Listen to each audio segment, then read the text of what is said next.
back to the House of L. I am excited as our summer of Superman specials continue to have our next guest on, somebody I have enjoyed his work for some time now. His podcast, Heroes Reforged, and his new podcast, horror-themed podcast, Glorious Nightmares, has just launched, and I'm always in awe of his technical aficionadoity. That's not even one of those words. Mr. Adam Havlick, thank you so much for coming on today. Yeah, thanks so much for having me. I am excited to talk all things Superman with you, all things movies with you. We're both huge movie fans, obviously. Yeah. And like I said at the outset, I've enjoyed you and your cohort's work for some time. Had a listener reach out actually, after I reached out to you, we had a listener reach out that was like, have you guys ever reached out to the Heroes Reforged podcast? Because Adam's a big Superman fan. And I was like, actually, come to... get out of my DMs, A, and B. Yeah, so I appreciate you coming on because I do look up to your work a lot. And first thing I said to you on the outset of joining the call is I'm always in awe of your video quality. I aspire to have that, except I have this face, so any higher quality, it won't let you do it. It's like, no, we see what you look like, and we don't. Trust me, when I plug in the 4K camera, I'm like, maybe 720p is good enough for my face. I don't know if I need 4K. We don't dabble in video much. I'm trying to do more of it, but I don't even have a face for radio. I have a face for podcasts, so that's what it is. Tell me about your Superman journey. Tell me about your earliest Superman memories growing up. Oh man, yeah. It's funny because we haven't released them yet as of this recording, but we just watched the 4 Christopher Reeve films and Superman Returns.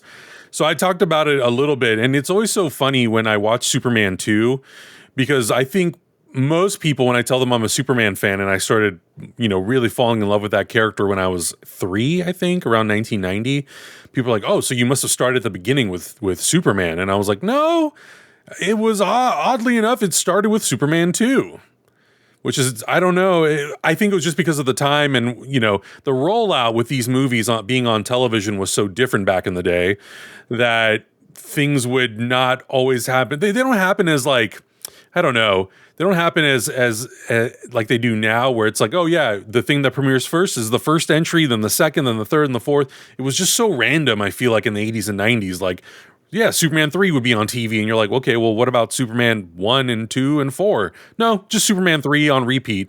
So that was my intro. Was Superman 2 was on KCOP in like the early 90s, might have even been 1990, and we recorded it on VHS off the television. So that was the movie that I really latched onto, I think, before I even latched onto the comic books. And I think because of that film, my first comic book ended up being The Greatest Superman Stories Ever Told, Volume 2. And I read that thing cover to cover all the time. And it's not, to the point where I didn't even know how impactful some of those stories were that were in that book. Like The Man Who Had Everything from Alan Moore. I can't remember exactly what other things. There might have been one issue of the John Byrne Man of Steel comic in there. I don't remember. But yeah, and then it was the George Reeves television show. And it was the combination and the mixture of those three things that really, I feel like, made me understand who that character was. And then I want to say maybe 3, 4, 5 years later was when I actually went back to Superman 1 and watched that, and then watched it from the beginning and kind of watched all of them in sequence. And I was like, oh, okay, now I really feel like I understand the movie side of it, and with pairing it with the comic books that I was reading, which was also very sporadic and chaotic, and there was no sort of like flow. It was just like, oh, I'm at a bookstore and there's a Superman comic. I'm going to pull it off the shelf and read it at random, including Death of Superman, which, in 92, I was like 5 and I didn't really comprehend what was happening. So that was fun to then like read The Return of Superman and all that stuff. So it's always kind of been like little bits and pieces of Superman lore, but those movies I think were like the most impactful things on me as a kid, because I loved movies growing up. So I think Christopher Reeve and the magic of those especially those first 2 films were so incredible to experience and to watch and to just fully absorb. That was really my gateway into who Superman was and how I fell in love with that character. I have very similar ties to that because I'm a few years older than you, but I feel like for a period of time, TBS, when it was TBS, the Superstation, like every weekend, Superman 3 was on. All the time, and I'm pretty sure to the point where I video recorded it off of the TV for myself. Absolutely, same. And I think the first one I ever may have seen was Superman 3. Because and maybe that's why I have such an affinity for it and for I really do. And I'm an apologist, and but I'm the same way because I grew up watching the Reeves Show on Nick at Night. And so same. that in tandem with the Fleischer cartoons, having those on VHS, and the Super Friends cartoons was really where I got started. But yeah, I feel like I was a bit older, and of course Superman 3, the runtime being what it is why it wasn't on TV as much. But a good Superman 3 on a Sunday afternoon on TBS will fill a 90-minute slot easily. Yeah. And much in the same way that I think Justice League gets played every other day on TNT now. Every time I flip by TNT, I'm like, oh, Justice League's on again. Oh, really? Wow. Yeah. What a choice. So I feel you on that because I did, as kids, it wasn't, I have to watch things in order. It was as things came to you. I'm pretty sure the first Star Wars I saw was Return of the Jedi. And as at the age of 3 probably, and then and then to go back and watch all of them. But yeah, Superman 2, 3, 4 I have much more vivid memories as a child, and then getting older, Superman the movie was far more the catalyst for a jumping off point for my fandom. Absolutely. Even more than those are, even though I still love and will revisit all those films and the Donner cut and Returns and everything. So I'm excited to hear that you did the original 4, but not Donner cut. Yeah, because the Donner cut came out in 2006. So at that point I had already seen all 4. Because I think also Superman the movie there was a moment, and I think it was when they did like the restoration work where it was playing on AMC a lot. And that's how I had watched it on VHS, but then when it was on AMC all the time, that's when I really, really like dug into that film in particular. And then the Donner cut came out in 2006, which that was the year I graduated high school. And I went, actually, if I remember correctly, I went to a screening of it in LA. Nice. I think. Yeah, they did a few screens that summer leading up to Returns, and I've kind of had those same vibes this summer. Lois and Clark getting announced on Blu-ray, and I feel like I'm like, okay, it feels like summer of 6 all over again as the marketing has ramped up for our new film. So you've got Superman 1 through 4 on tap coming for Heroes Reforged, and then Returns as well. Yep. I'll be excited. It was interesting to revisit those movies because Superman 1 and 2, I feel like I know incredibly well. Superman 3 and 4, I know well also, but, I don't revisit them as much. Sure. And I think the revelation that I had was that I like Superman 3 the least. Really? And I like Superman 4 more than Superman 3 and more than Superman Returns, which kind of shocked me. Really? Now, you're in the den of somebody who will defend Returns with his dying breath, so we won't hold that against you.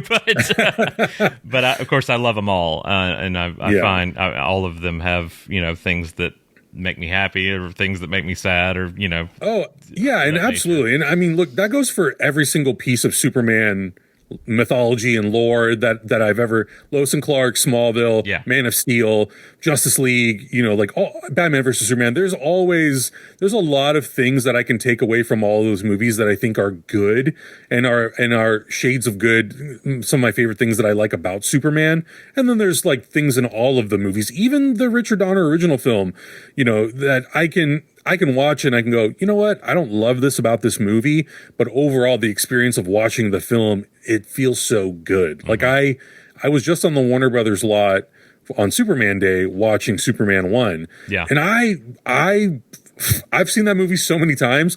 I literally started getting incredibly emotional sitting in the Stephen J. Ross Theater as those opening titles came on. And I was like, why am I about to cry? What is happening with me right now? I've seen this movie hundreds of times. I get it, man. What's happening? I didn't get to attend. I mean, just having Mankiewicz there and introduce like the whole thing. I hate I didn't get to go. But yeah. I felt the same way. I went to. I was just talking about this with Justin from the Epic Film Guys podcast. Was on last week, and I went to Disney Concert Hall. Did it back in April of last year. Oh, right, yeah, I missed that. I wanted to go so bad. It was incredible. Like it was just this out of body experience the entire time. Watching it in a an opera house full of people alone, much less a theater, but with the full however many piece orchestra performing was just inexplicable. That's so cool. I've seen clips of it on YouTube, but it doesn't do it justice. No, it was an amazing room to be in, and I was so upset I was not in the room on the lot for the screening on Superman Day, because that would have been incredible in its own right. Leading up to, and that's a great segue into talking about James Gunn's Superman because of everything that was going on in the lot that day. What has gotten you most excited for what we're about to see here in the next 3-2, however, at the time of this recording, we're a little further out, but once this releases, but in July. Yeah, it's also, I can't believe how fast it's come to the release of this movie.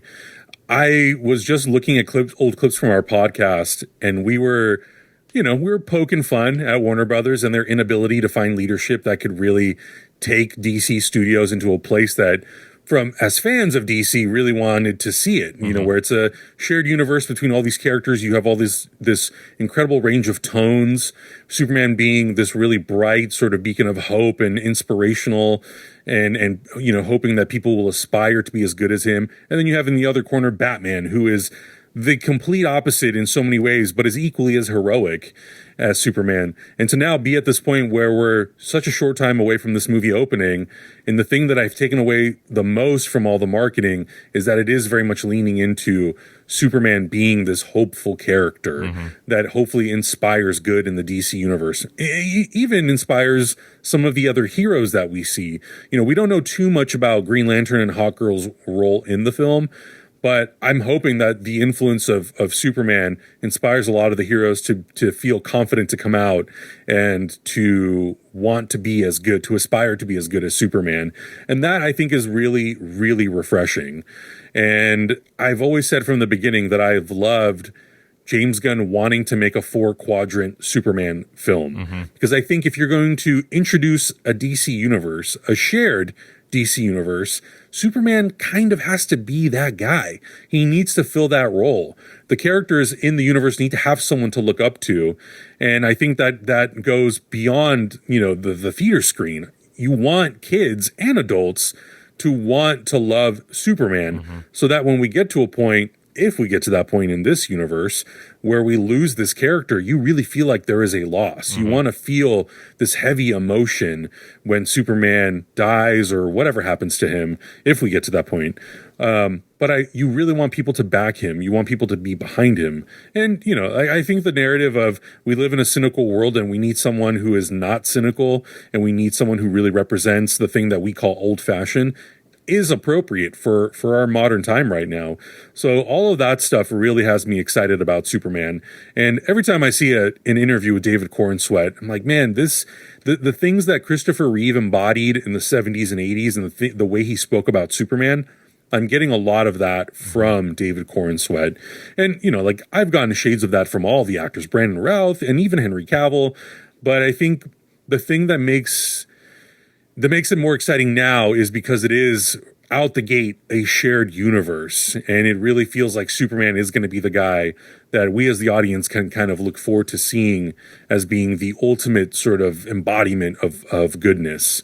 And yeah, I think that's one of the things I love about the character so much. I'm biased, but I feel there is no greater burden on an actor's shoulders than portraying this character. Absolutely. You could say what you want about a 007 or a Batman or even somebody playing Jesus Christ. I don't think that they are easier in a lot of ways. They are easier in a lot of ways because you don't have the weight of what has come before and what it's held up to in a certain light. And obviously there's a loud group of people who are against what is coming because they feel they were cheated out of what they loved. And, you know, to a degree, I respect the hustle of feeling like you missed out on something. Sure, I think there's more positive ways to do it, but there's such a weight on the shoulders of an actor playing Superman, and that you don't see in other roles. And David is one who I was championing for. And I absolutely love what I've seen from him, both him and Rachel, because to me, if you don't have Clois right, you don't have a Superman movie or a Superman TV show or what have you. You've got to have Clois done right. And between David and Rachel, I think they've tapped into something really special here. But the guy just gets it, man. I mean, he just really. I mean, I do believe this. I saw the Entertainment Weekly.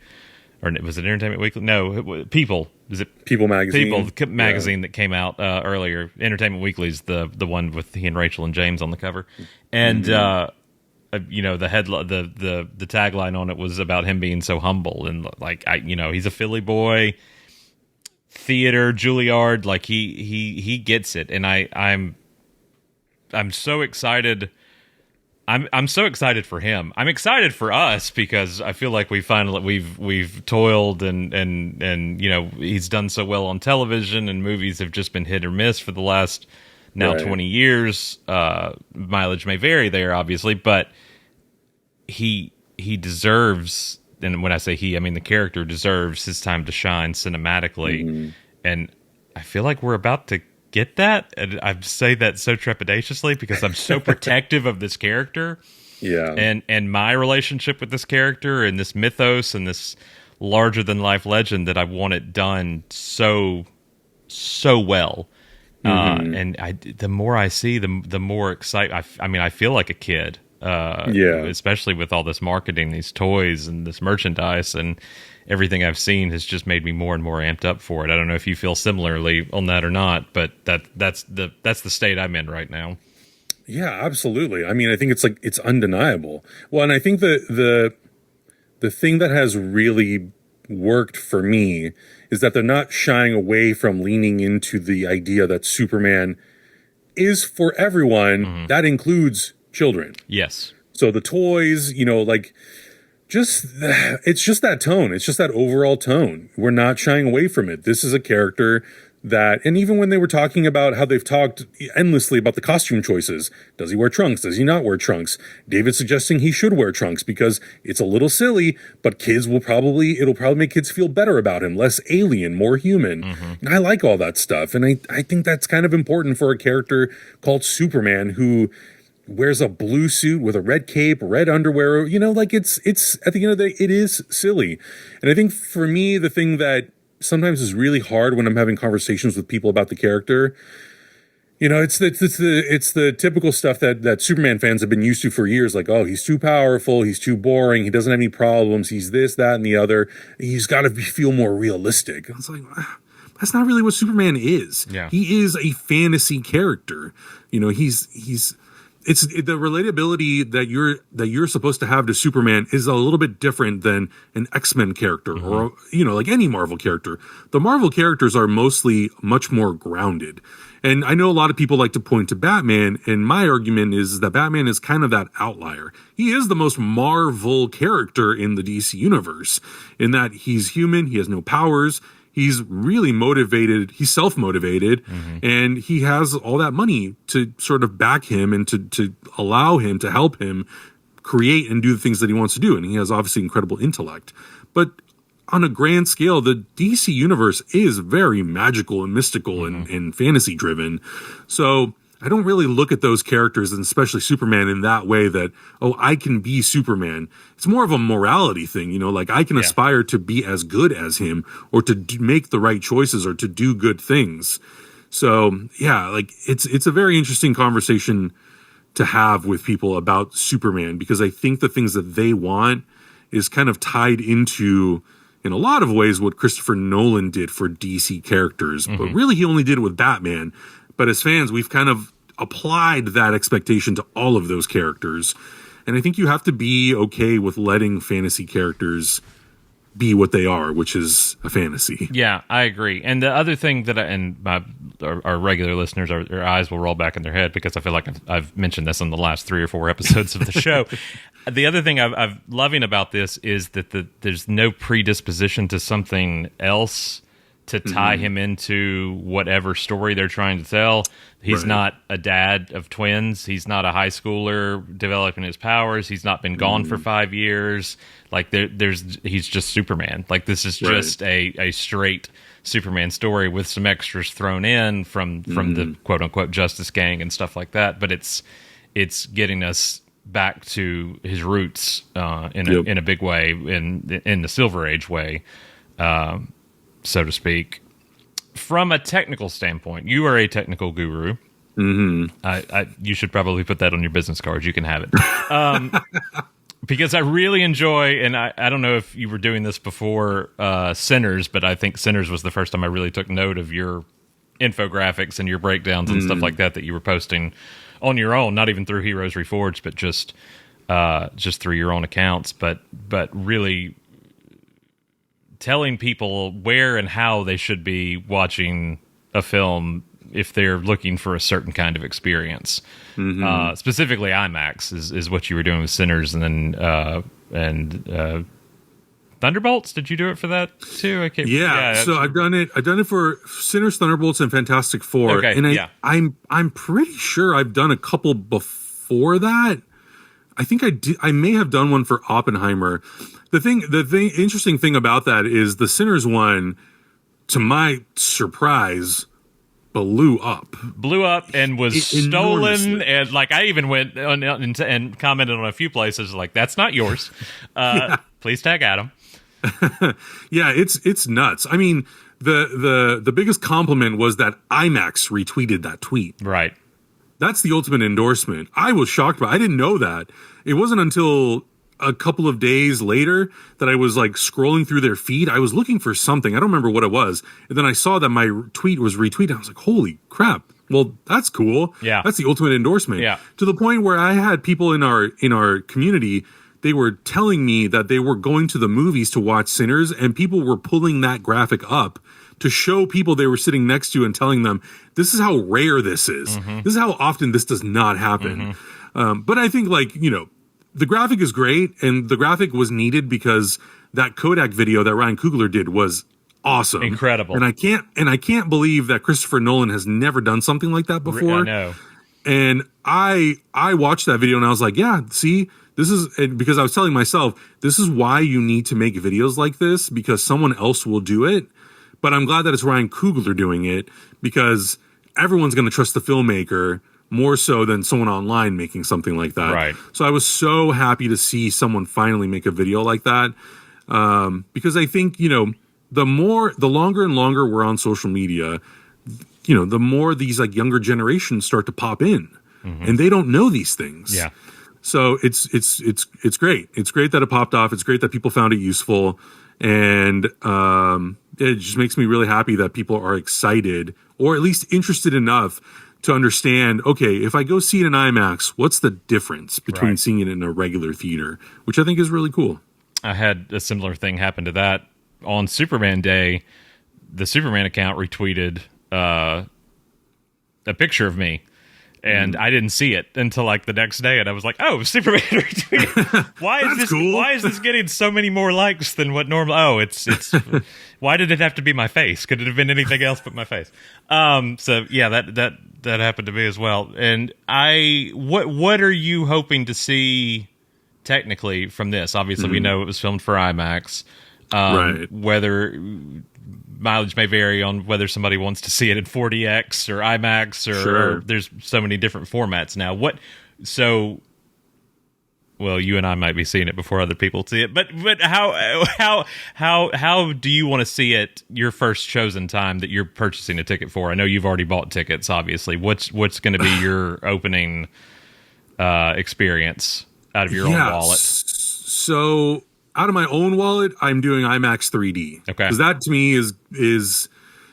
Well, first of all, so like I love 3D, and I know a lot of people don't love 3D, and I totally understand it. And I would never force anyone to watch something in 3D that they don't enjoy.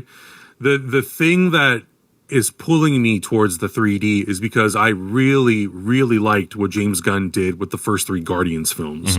I thought the 3D in those movies was awesome. He did a lot of really cool stuff where the 3D breaks the boundary line of the screen, and it's also very cleanly done. You know, I think the conversation around 3D a lot of the time, especially with conversion, is that it's sloppily done.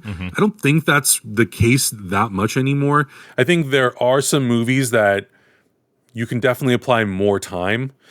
And the thing that has me excited about Superman is that they had a very long post-production process. Well, I say long, but it's more like a traditional post-production process.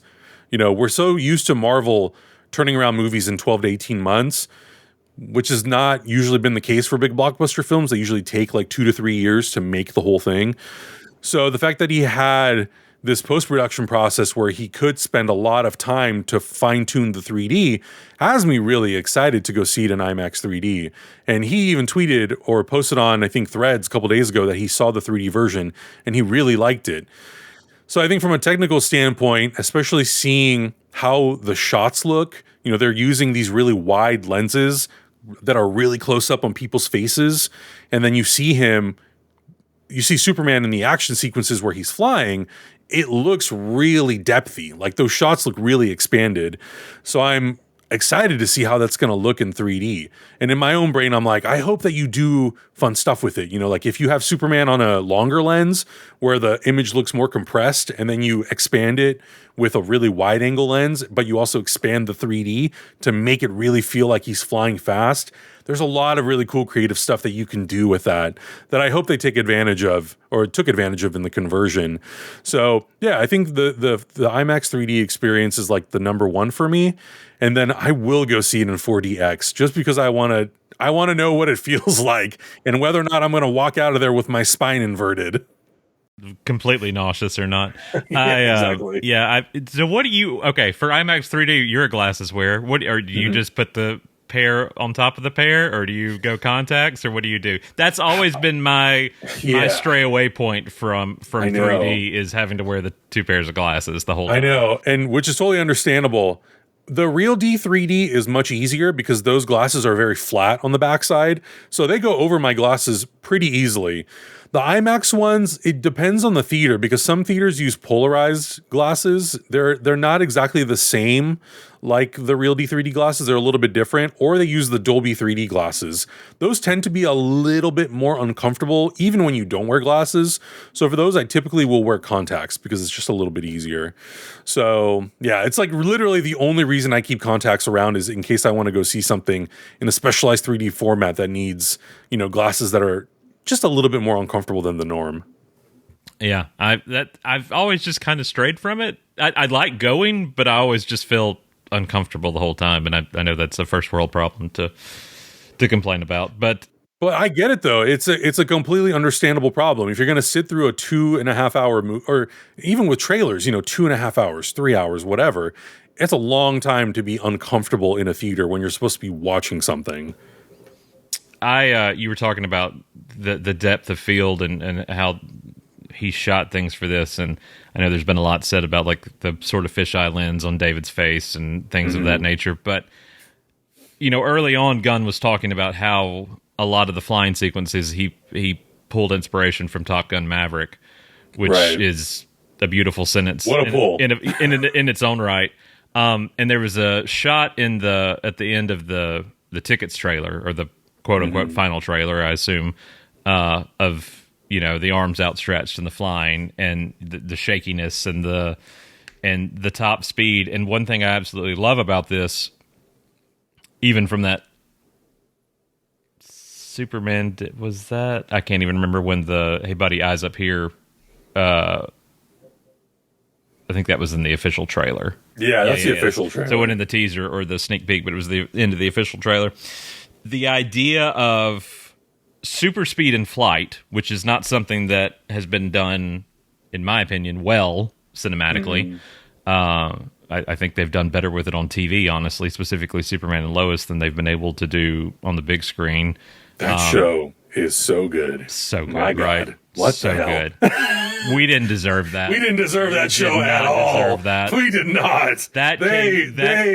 God, it is nuts to me that Superman show might be my favorite piece of Superman media ever. It's crazy. That's a whole other conversation we could have. It's just so well done. And I think that, Tyler and Bitsy deserve all the flowers for their portrayals. And, it's crazy to me how well Superman has done on TV in the past, however many decades, from Reeves to Kane and Hatcher to Tom Welling and Erica. And it's just, I think it speaks well to the depth of the character.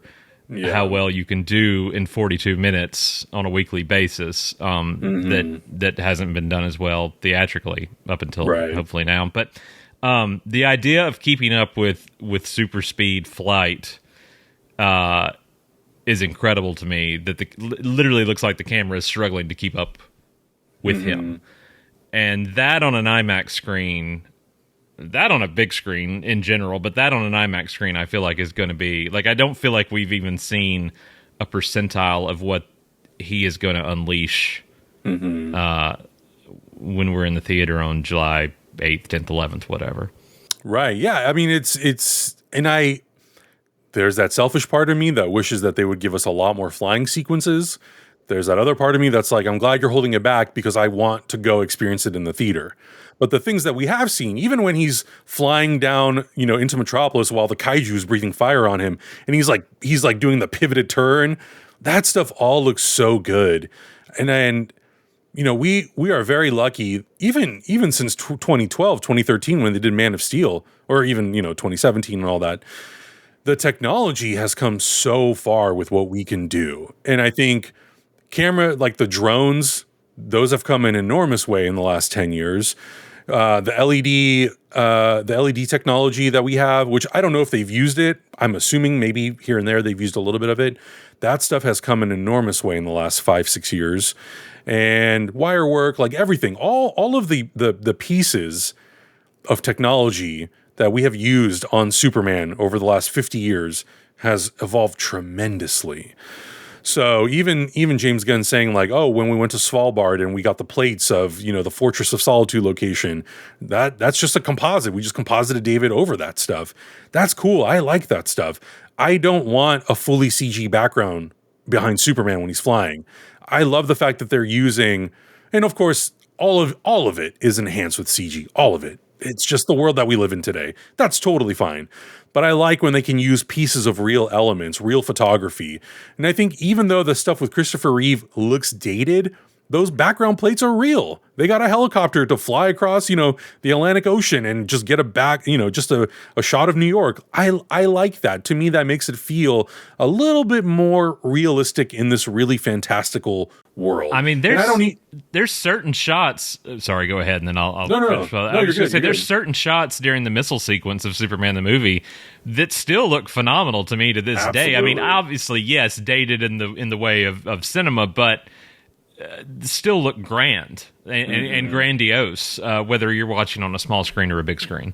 Yeah, absolutely. So I think that's my big thing is I don't need the physics of the Superman movie to be totally 100% parallel and realistic to our world, but I want what I'm looking at to look real. I want it to look like Superman, David Cornsweet, is flying, across Metropolis or whatever it is. I don't want it to look like a CG rubber, creation in a computer. And I feel like for 99.99999% of the stuff that I've seen from the film, it looks great. It looks really, really good. And he's really taking into consideration, how do we make Superman flying feel unique to what we've seen before? And those are some elements that I've liked in some of the other takes of Superman. Is cool. Let's do something a little bit different. Let's not just make it look like he's laying on a pan flying in front of a screen, a blue screen, green screen, whatever. Let's be a little bit creative with it. So yeah, that kind of stuff has me really, really excited. And I do think that the quality of work that he's done with Guardians of the Galaxy and the Suicide Squad, it proves to me that he cares about the final output looking as good as it can look, which I respect. I'm not the biggest fan, and there's stuff in Man of Steel I love. I'm not the biggest fan of the flying stuff in Man of Steel. It didn't work for it worked for that movie. I didn't love it. One thing I loved about Returns was how Ralph kind of developed this swimming technique. Yeah, that was how he developed his flight. And everybody's got their, George Reeves jumping off the trampoline, and there's all this different kind of stuff. I'm excited to see more behind the scenes stuff after we've watched the movie. The behind the scenes stuff we've already seen. He looks like he walks in a room and it's like, my God, Superman is standing. And I don't feel I've been taken as aback with that in previous incarnations, even Hecklin. Like, it's like, I feel like, yeah, Hecklin's playing Superman. That looks great. Like, I'm all for it. And I kind of just forget that David's there every time I've seen something. That cape is a paid extra. I hope it got some residuals out of this, because that cape is incredible looking. I cannot wait to see more of it in action. To me, you've done the cape and the suit a disservice. I'll argue yellow S on the back of the red cape more than I'll argue trunks with anybody any day of the week, because I think that is a huge part of that costume, and when done well, I think, and obviously there's been some iterations where it's been a black S, and I think that's fine too, but I think that splash on the back of the S is a huge get, especially when it's yellow. So obviously Reeve had that, and the Superboy TV series, and Reeves, and even Welling's CG suit had the yellow S on the back. Right, so that's true. Yeah, it did. I'm a big proponent of that. It won me over automatically as soon as I remember clamoring in the on location shooting in Cleveland those first few days, and we just kept seeing the front, and I was like, turn around, let me stick, because we didn't know at that point. That's true. We had that first look of him, and putting on the boots, the kind of Norman Rockwell thing that Gunn was going for in the suit reveal, the battle damaged and all that. But I was absolutely like pleading with my phone. I was like, please, someone shoot from the rear and let me see if it's got the cape. And I remember that first shot, and it was just like, okay, sold. I'm 100% in on this, and I'm excited for this ride, man. It looks, I really do feel like a kid again. I remember summer of 06. I remember summer of 13, just the lead up in both of those instances, and I was so ramped up for those as well. But there's some vibe about this that just feels different to me this time around. I don't know if it's the hype around it. I don't know if it's kind of where we're at in the world right now and needing that extra dash of hope more than I feel like we've needed it before. But there's just something more electric around this film than what we've gotten previously. What's kind of do you feel similarly on that? Yeah, absolutely. And I think, truthfully, a huge part of it, for me at least, is I feel like there's a vision. And the thing with Man of Steel and Superman Returns, there's a lot of things I like about Superman Returns, but it is a sequel to the Donner film. So in my brain, after watching the movie, I'm going, okay, like, where do you go next? How do you make this feel like, how do you expand this outward? Do you just ride the coattails of the Donner movies? With Man of Steel? As somebody who worked on the sequel for 10 months, I'll tell you exactly what we were going to do. All fair, I'll tell you that. And, with Man of Steel, there was a lot of things of that movie that I really enjoyed. And of course I was incredibly excited when the second announcement was we're going to do a Batman Superman team up.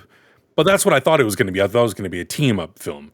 Then it became a versus movie, and I was like, well, that's an interesting way to go. It became we all saw Man of Steel and Batman didn't, and we had to sit there for 2.5 hours going, we know all this already. We could fix this for you. Yeah, so I was just like, okay, what? You're gonna kill him in the second film? Yeah. All right, That wasn't even his own film. That wasn't even a proper sequel. Yeah, so just it's all of those sorts of decisions of like, I don't understand, like, what's the long-term goal here? And I don't want to compare it to Marvel because I think they're two completely separate things. I think the only thing that makes them similar is that they are comic book superhero properties and companies and all that stuff. But I think like those stories in a lot of ways are unique. And I didn't necessarily want DC to just do what Marvel did. And I worked at DC Comics for a very short stint in 2012. 2012.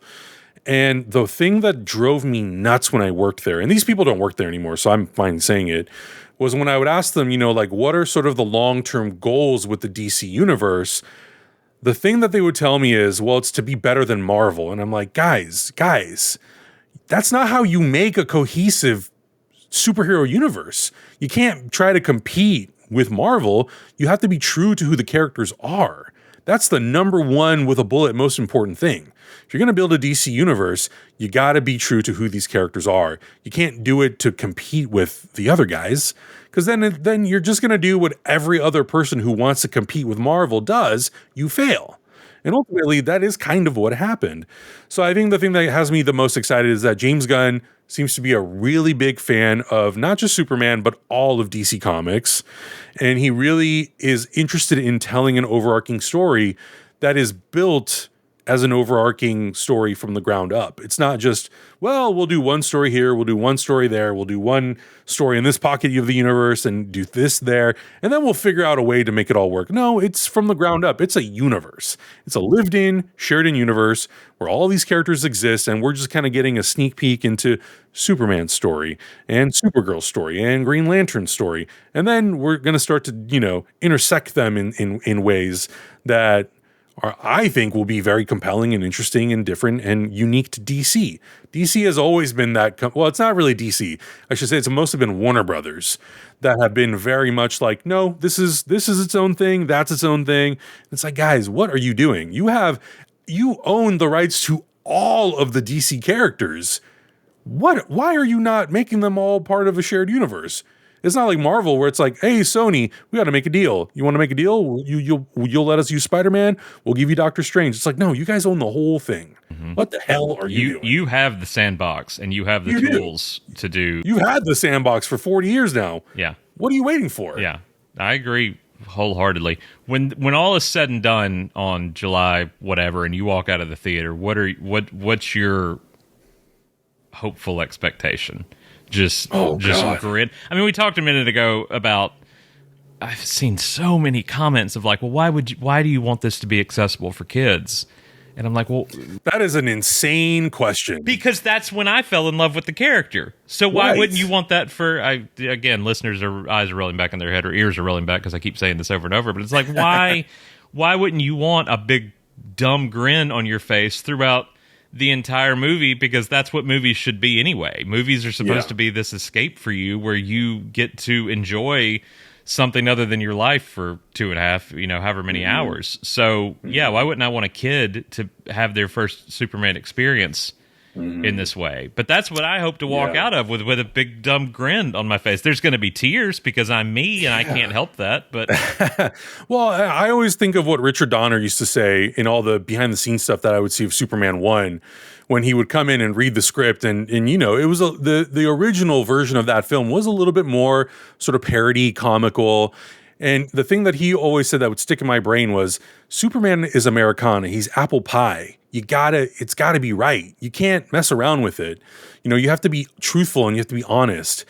And I think for me, that's the thing that really pulled me towards those movies as a kid, was that they were so fun and they were so loving and they were so warm. They were just like, those are those movies that you sit down with a warm blanket, you put it on, and it just makes you feel good. It makes you excited as a kid, as a teenager, as an adult. And that's what I really hope everyone takes away from Superman from this new movie is that they walk out of it and they just feel good. They feel like, oh man, what a fun, thrilling experience at the movies. What an amazing character.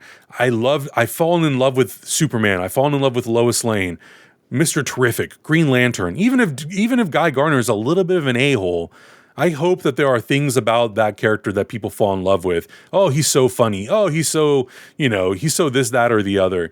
Crypto, all these characters. I really, really hope that myself and everyone who watches it walks out and there's something that they take away from that film that they really enjoy, that they found really endearing, and that gets them excited to either go back to see it again, or when they announce that the next movie is either going to be a Superman sequel or a team-up movie or whatever it is, that people are like, great, I'm looking forward to it. It comes out in 2027, 2028. Cannot wait to see a Superman sequel. Cannot wait to see more of, Lois Lane or Jimmy Olsen or whatever. That's what I hope for. That's what I hope my takeaway from it is too. I really hope that I walk away going like, all right, they did my guy justice. I feel really good about where they took him, where he ends up. I'm so disgustingly excited about where he goes next. Yep. That's my hope walking out of that movie. Well, and I can't even see the forest for the trees right now because I'm so excited for this that every once in a while I keep remembering, oh yeah, we don't even have to wait a year for Supergirl. Like we've got more Kryptonian action on the way very soon. And on top of that, we have those crypto shorts that are going to be the bridging vehicle between Superman and Supergirl. So even in animation, that's the other thing too. I feel like we've gone to a point now where audiences, I hope, are being a little bit more open to animation being a part of these universes. Like Predator Killer of Killers just came out. I loved that so much. And I love that we're using animation to tell stories that still take place in this universe. And like, yeah, you know what? It's not going to be David Cornsweet in the crypto shorts, but maybe it'll be David Cornsweet voicing Superman. That level of continuity, that's enough for me. Because if it all exists in the same universe and it's just an opportunity to tell a little bit more of that story, great. I'm all for it. And I hope they continue doing that. And Gunn seems to be hammering that home. Yes. And I've said before, and I if you had asked me 3 years ago who I would have wanted directing a Superman movie, he wouldn't have been on my short list. He really wouldn't have. And I don't dislike him or anything like that. Like, he's a fantastic director. I love the Guardians movies. I've loved his other work too. Mm-hmm. But I would have, I don't know why, because now it just makes sense to me. But right. I wouldn't have had him on my short list. But to hear him wax so nostalgically and eloquently about Donner and the Reeve films, and I mean, to see the visuals that they're pulling forward from this with, the blue, the 3D letters and the graphics, and right, obviously the theme being utilized and so many other things. I'm like, he gets it. He really he's locked in on something that to me makes sense, that this is your best foot forward for this universe, because God help us, another Batman. As a jumping off point, I'm all for it. I love Batman, but I always say Batman fans feast and Superman Superman fans famine, right? Because that's the way it's always been, and true. It's always, I hearken back to Smallville because that's where this podcast got its start 20 years ago, and the outpouring of, can we use this character? You're talking about that earlier with DC having everybody and just not wanting to do it. Can we have Lois? No. Can we have, whatever? And it's like, but we can have 30 different versions of Bruce Wayne or the Bat family going on at any given time. Exactly. Which is why I wish Superman and Lois got to come to fruition with its, 5, 6, 7 season plan. There's no reason for them to have canceled that show, but whatever, it is what it is. I do want to ask for you. We're talking about, how James Gunn is tapping into nostalgia and using these elements, the extruded text, the John Williams, pieces of the John Williams theme. Is there any part of you that is maybe nervous about him being maybe too nostalgic? Because like Man of Steel was all fresh theme, fresh look, fresh suit, everything. And I think for a lot of people that was kind of a welcome, not addition, but like a new, the new idea or the new take aside from its issues, people were kind of excited of like, okay, cool, fresh slate. We don't have to feel like we're burdened by anything from the past. It's a fresh slate for people to get into Superman. But this is kind of fresh slate plus remixing stuff from the past. This is what you would call, I guess, and I've made this same debate with somebody the other day, not on air, so thank God, listeners, you get to hear something new from me. I have a bad tendency to repeat myself. It's the happy medium between Returns and Man of Steel. Mm-hmm. It's the newness with the nostalgia kind of thrown in the same Vitamix and blended around, so to speak. Yeah. I argue that the Williams themes have progressed beyond Donner and Reeve, and that that theme is Superman's theme, period. I mean, every James Bond actor gets the same theme. Why? Exactly. And that's not knocking, Zimmer or Dan Romer's themes on Superman and Lois or anything like that, because they've all done beautiful work. I love Flight. I think it's a wonderful theme for that movie. But I think that this character, in the utilization that Gunn is going for here, what better usage of that music than to, because I just watched that trailer on repeat, or I have those, thank God Murphy put them on Apple Music for me to listen to over and over and over again. I don't know how many plays have been just me alone, but I can't wait for my end of the year Wrapped to find out how many times I listened to the Murphy theme of that guitar riff. So to answer your question, to beat around the bush, nervous. I'm more hopeful than I am nervous. I guess that's the nicest way to put it. Because I think, I forget who says nostalgia gives you crow eyes around the eyes. Crow feet around the eyes. We've had such a long trek now, I'd say over the last 10 or 15 years of nostalgia for the sake of nostalgia, whether done correctly or not. I've kind of argued that in the same vein of superhero movies got their launch because of 9/11, really, that the multiverse kind of got its launch because of the pandemic. I feel like that's a big, what if this other universe didn't have to deal with that kind of thing? Right. And, we've seen it done really well in some ways, and we've seen it done not so well in some ways. I was not the biggest fan of how the Arrowverse pulled off Crisis on Infinite Earths. I wasn't the biggest fan of the Arrowverse, so that, I was already at an unfair advantage for that. But then, you get Ralph in the suit, in one of the best live-action suits we've ever had, and it's like I can't argue too much about it. So I get being trepidatious about nostalgia for the sake of it, because it can be used horribly wrong. I think that's what got a lot of people tied up with the Flash movie and instances like that. But I've not seen anything so far that has made me feel weary of anything that's coming. I mean, yes, from a purist standpoint, I'm like, why is Guy Gardner in a Superman movie? But I'm well past that now. That was an early on, because we're coming off the heels of, he didn't even get his own sequel in the last franchise. That kind of argument. I got to sit through 2013, okay, what comes next? And what came next was Ben Affleck getting top billing in a Batman and Superman movie, which was, I loved Affleck in that role. I'm not knocking him. I'm just, he Superman never got his flowers in that universe, even when he died. No pun intended, I guess. Flowers, funeral, funeral for a friend. So I'm a lot more. I'm always trepidatious when something new gets announced, just because I am so protective of the character. But I think that I think we're going to be okay. I think everything's going to be okay, which isn't something you get to say in 2025 a whole lot. Right? I know, that's very true.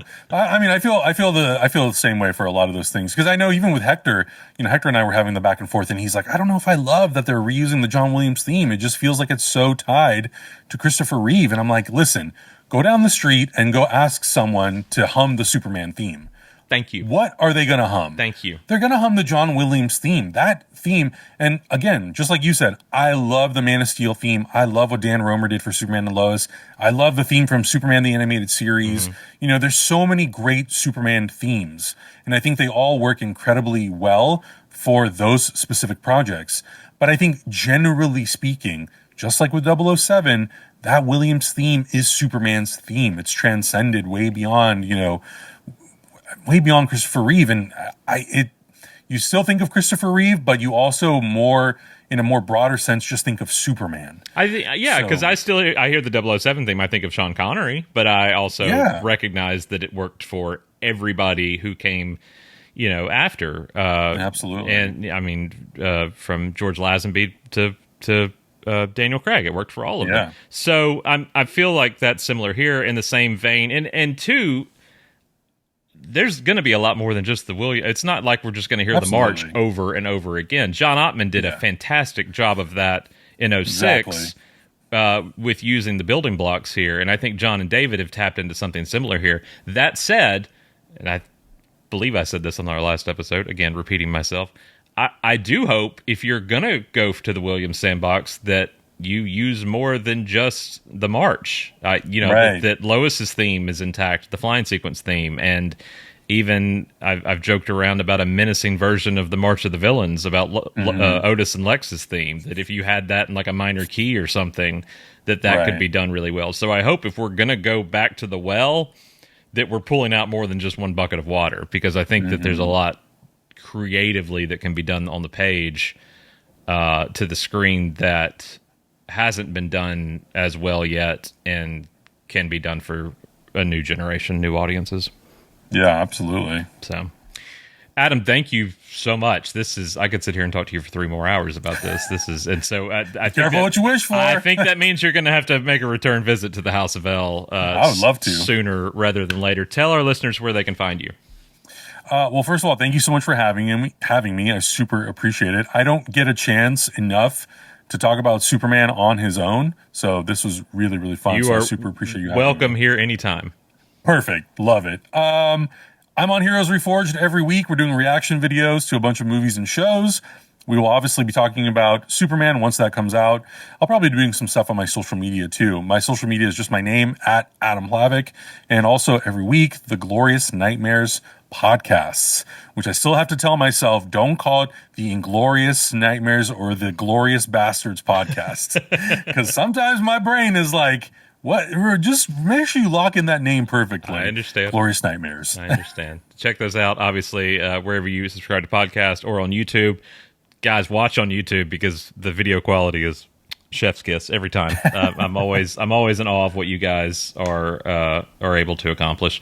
And of course, for us, you can find us wherever you social media or wherever you listen to podcasts. We are at Super House of L on social media. You can listen to the House of L wherever you get your podcast. And do want to remind you, if you are in the Cleveland, Ohio area on Friday, July 11th, that the House of L will be hosting a screening of Superman in conjunction with the Siegel and Schuster Society. We're trying to get those statues finished for Jerry and Joe and Superman and the telephone booth, these incredible statues that they have created. We're in the home stretch of fundraising for that. So please head over to supermanstatuecleveland.org if you want to become a member of the Siegel and Schuster Society. That's where you can sign up, make a donation, and get your own card. I would show it on video right now, but I've cleaned off my desk, so it must be behind me on the Superman shelf.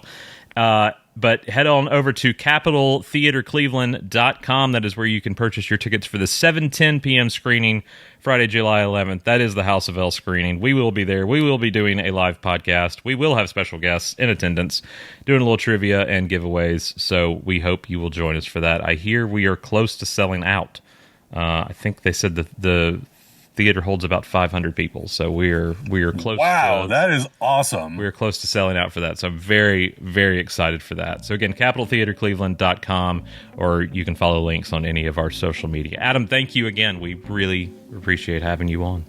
Yeah, thank you. So we will see you guys next time in the House of L as we continue our Summer of Superman specials. Thanks, everybody.